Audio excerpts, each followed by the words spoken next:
Баршаңызға қайырлы күн достар. Менің арнама қош келдіңіздер. Сіздермен бірге Ас Адамның арқауы арнасы. Бүгін біз осындай керемет кешкі ас тіске басар дайындайтын боламыз. Бұл ас өте дәмді, сіңімді, тойымды тағамдардың бірі. Алдыменен бұл тағамды жасамас бұрын менің арнама тіркеліп, лайк баса кетуді ұмытпаңыздар. Бұл тағамды дайындау үшін бізге 300 граммдай фарш, 3 картошка, 3 пияз және 3 дана қызанақ, сонымен қатар түрлі дәмдеуіштер қажет болады. Кішкене ірімшік те қажет, 100 граммдай немесе 150 граммдай сыр қосуға да болады. Сонымен қатар кішкене майонез қажет. Алдыменен пиязымызды жақсылап, осылай ұсақтап турап аламыз, өте майда қылып. Турап болғаннан кейін тұз саламыз, паприка саламыз кішкене, одан кейін қызыл бұрыш, қара бұрыш аз-аздан қосып, барлығын осылай жақсылап араластырып аламыз және пиязымызды жақсылап осылай мұжғылаймыз. Суын шығарып тұрып әдемілеп мұжып аламыз.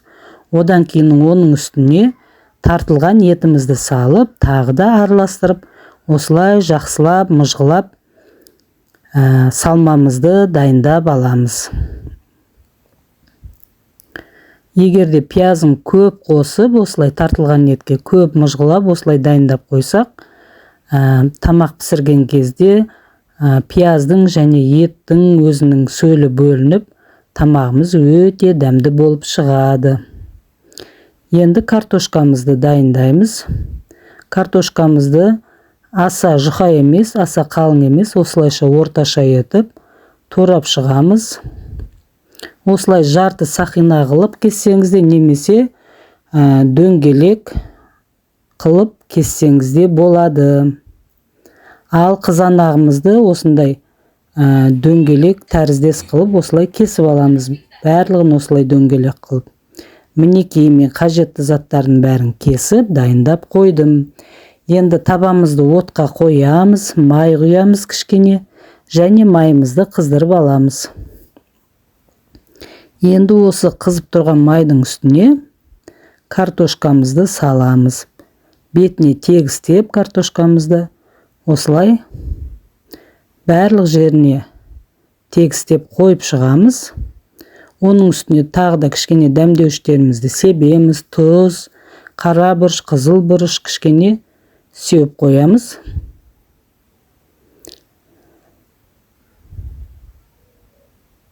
Барлық жерін отқа тиіп тұратын қылып, майға тиіп тұратын қылып, осылай тегістеп аламыз.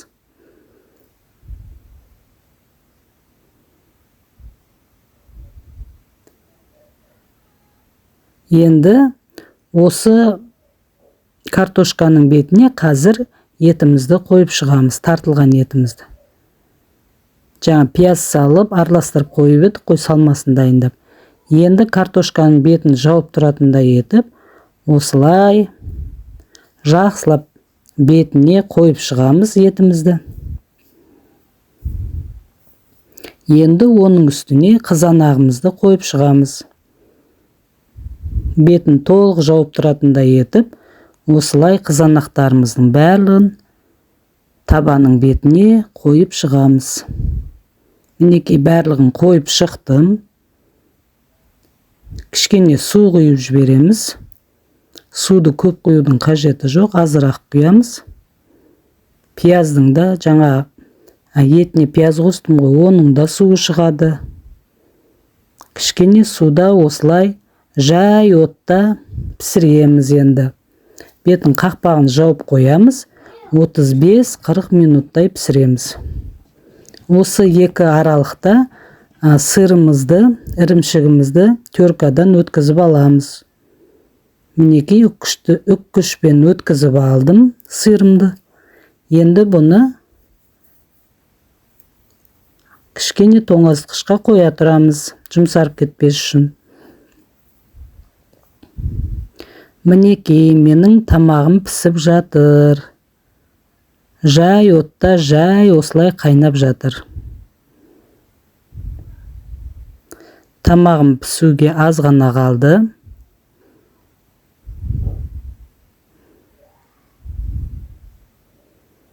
Қырық минуттай пісті тамағым. Дайын боп қалды. Енді оның бетіне осылай жұқалап майонез жағып шығамыз.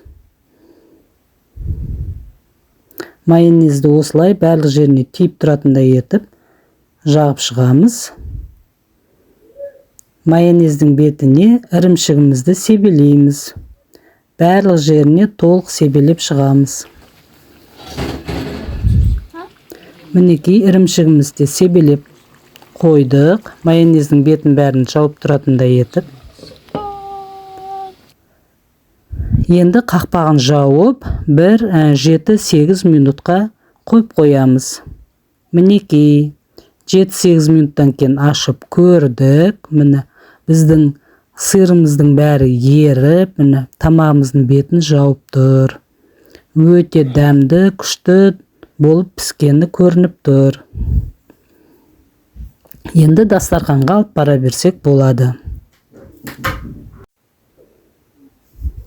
Мінекей дастарханымызға алып келіп қойдық тамағымызды. Енді пышақпенен осылай кішкене кесіп, тарелкамызға салып аламыз. Мінекей өте дәмді, керемет болып пісті. Иісі деген бұрқырап шығып тұр. Адамның тәбетін ашады. Қараңыздар, қандай күшті, керемет, буы бұрқырап, иісі деген мүңкіп, керемет болып шығып тұр. Жеп қойғың келеді. Прям ауызда ерейтіндей болып пісті. Мінекей үйдегі адамдардың бәріне тамағын салып бердім. Асымыз дәмді болсын. Мінекей бала-шағамыз тамағымызды жеп жатыр. Немерелеріме өте қатты ұнады. Енді осындай тамақты бізге көп жасап берші деп ұсыныс айтып жатыр. Егер сіздерге осы менің жасаған бүгінгі кешкі асым, тіске басарым ұнаған болса, сіздер де осылай үйде жасап көріңіздер. Өте дәмді, өте керемет болып шығады.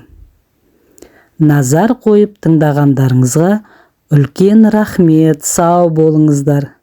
Менің арнама тіркеліп лайк баса кетуді ұмытпаңыздар.